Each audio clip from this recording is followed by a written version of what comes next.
Hola, mi nombre es Olga Marugán Oliva, pertenezco a la Universidad de Jaén y voy a presentar una ponencia en el quinto Congreso Internacional de Formación Permanente Nodos del Conocimiento, Paradigmas Emergentes, Polarización Social y Revisionismo Educativo, abordando los nuevos desafíos del conocimiento humano. El título de la ponencia que voy a presentar en este congreso está titulada con el siguiente título: Identidad y autorretrato en la era digital, un estudio de caso entre lenguajes y perspectivas culturales, pictóricas, fotográficas y cinematográficas.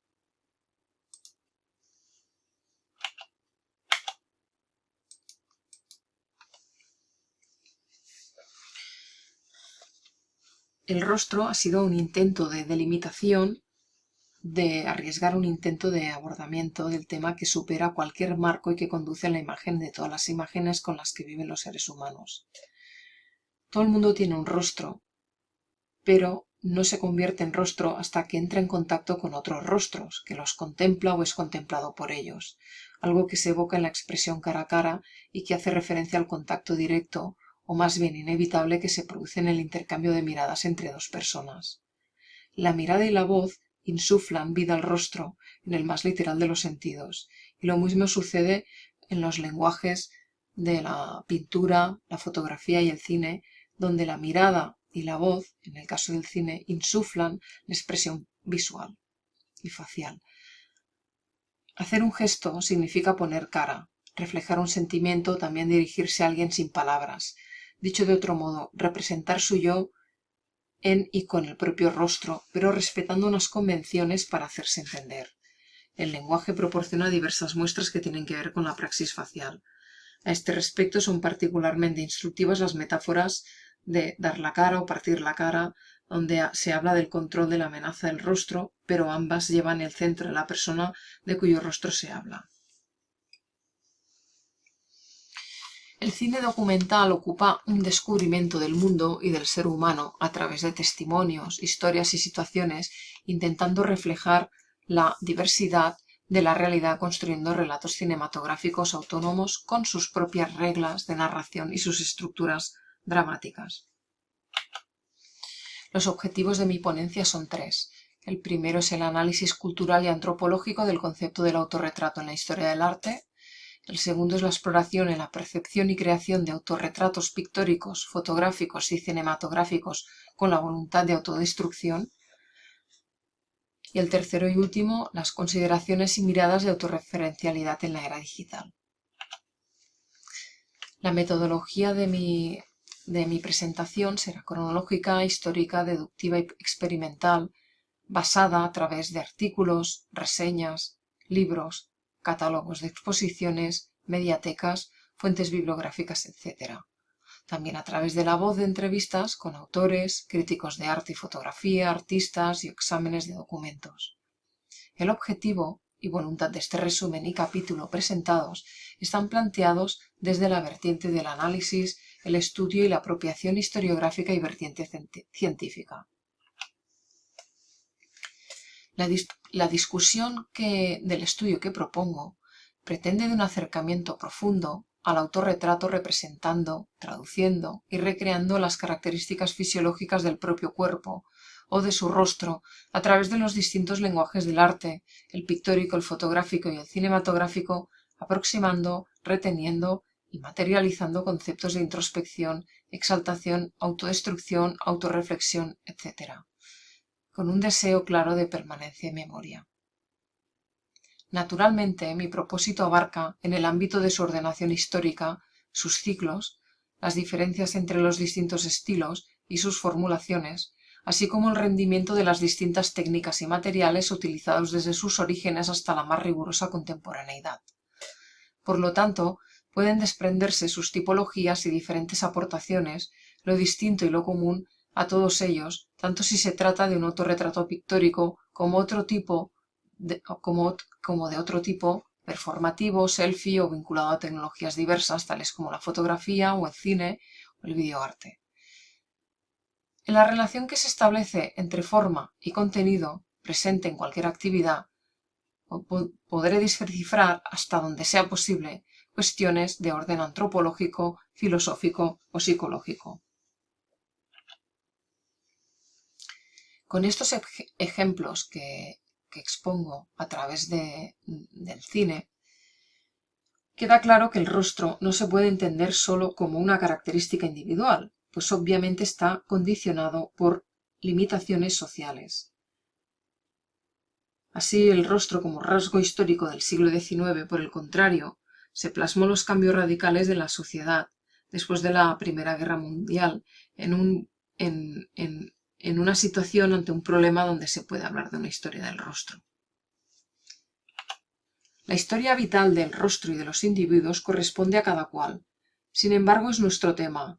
Es un tema tratado a través de la pintura, a través de la fotografía, del videoarte, del cine, de la instalación. En este caso, el ejemplo de Chris Maker, Carta desde Siberia, es un trabajo de cara, de testimonios de praxis faciales individuales y colectivas donde se ejercita mediante un repertorio permanente de gestos que dejan la marca del rostro. Otro caso es el documental de Edgar Morin y Jean Rouch, Crónica de un verano, donde la fisionomía es congénica y está marcada por la configuración craneal. Sin embargo, los rostros vuelven a ver, al cabo de mucho tiempo, una mayor coherencia en la voz, pues su sonido recuerda al rostro de antaño, aun cuando éste se ha experimentado un fuerte cambio. A lo largo de la vida el rostro sigue siendo el mismo, pero ya no es igual. Con el ejemplo de Gunberg Grundel Nelson, My Name is Ona, el retrato de una niña, la alteración fundacional del rostro de un niño es la interacción de numerosos músculos de la cara que generan la escala expresiva y que configura a los rostros su legitimidad. La diferenciación de conciencia, sutileza emocional transcurre en paralelo con la evolución del rostro de la niña, que desvincula la expresión cada vez más del conjunto de gestos del cuerpo para centrarse en sí mismo. Partiendo de unos resultados de primatología, Nelson concluye que el desarrollo de unos rostros matizados se remontan a un momento previo del lenguaje y se basa en la creciente complejidad de la organización social. Jonas Mekan, como reminiscencias de un viaje en Lituania, narra un proceso evolutivo donde ha concluido antes de que surgiesen las culturas que conocemos, y en ellas los rostros asumen aquellos significados que van más allá de la naturaleza y lo interpretan. Entre ellos se cuentan los rostros pintados, tatuados, acalizados, estilizados, actuados o reservados. Algo similar que se puede decir de las máscaras elaboradas como artefactos que representan rostros y se añaden a rostros. Lynne Littman, con el documental ganador de un premio, Los números de días, tiene algo similar en su culto en los tiempos del pasado, donde se restablece la historia cultural y social de la Edad Moderna, donde se ha entendido como ocultación de un rostro más que como un sustituto del mismo. No obstante, en la autorrepresentación llevamos a cabo el rostro vivo y desempeñan un papel en una serie de normas que están marcadas por tradicionales culturales. Asimismo, las culturas se diferencian en su interpretación del rostro, pero no de igual modo que lo hacen las razas. David Perlow, en Diario, la historia cultural se deja conceptualizar de un modo unívoco. Llama la atención la relevancia histórica del retrato, el punto de vista individual resultado de una interpretación, en tanto que exterioridad del ser dotado de afectos, sentimientos y el rostro de una historia cultural que se ha convertido en la imagen condensada del humano. Es precisamente David Perlow la imagen la que es objeto de una continua deconstrucción en el arte y los medios de nuestros días. Cómo los códigos emocionales y las técnicas culturales hacen una historia de los medios. Chris Marken, en Sans Soleil, nos lleva a un análisis de los artefactos tradicionales y actuales, ampliándolas a visiones de rostro más allá de los trillados caminos de la fisionomía. Al mismo tiempo, el rostro tiene un medio de expresión y autorrepresentación y comunicación, y reiteran convenciones en la praxis facial viva y acaban llevando a cabo la cuestión de la relación espectacular existente entre imagen y vida. Rick King, en Sherman's March, nos encontramos con una historia social de las emociones, de una Europa en un periodo en el que se constituyen la sociedad civil, las distintas variantes de la individualidad. A este respecto, la autoexpresión, en esto es la voluntad de mostrar las emociones propias, se oponía al autocontrol de la expresión, la voluntad o la obligación de regular las emociones. La fisionomía apartó un material importante para una codificación conductual del rostro en la que el individuo podría tanto estar fuera de sí como encerrarse en sí. Podemos así describir dos usos del rostro que la sociedad demandaba o consentía, algo que documenta no solo los textos, sino las imágenes de esta época en los que hoy en día podemos leer los usos faciales de aquella sociedad. Jonathan Cowett, con Tarnation, se remiten expresamente al modelo de una antropología histórica de las sociedades en las que el cuerpo vivo del ser humano continúa a sí mismo una realidad social, y amplía el ámbito de estudio en una antropología en una presentación y un esbozo de una historia general, que aún está por escribir, como signo de identidad, como soporte de expresión y por último como lugar de representación tanto en el sentido literal de reproducción como en el simbólico de sustitución.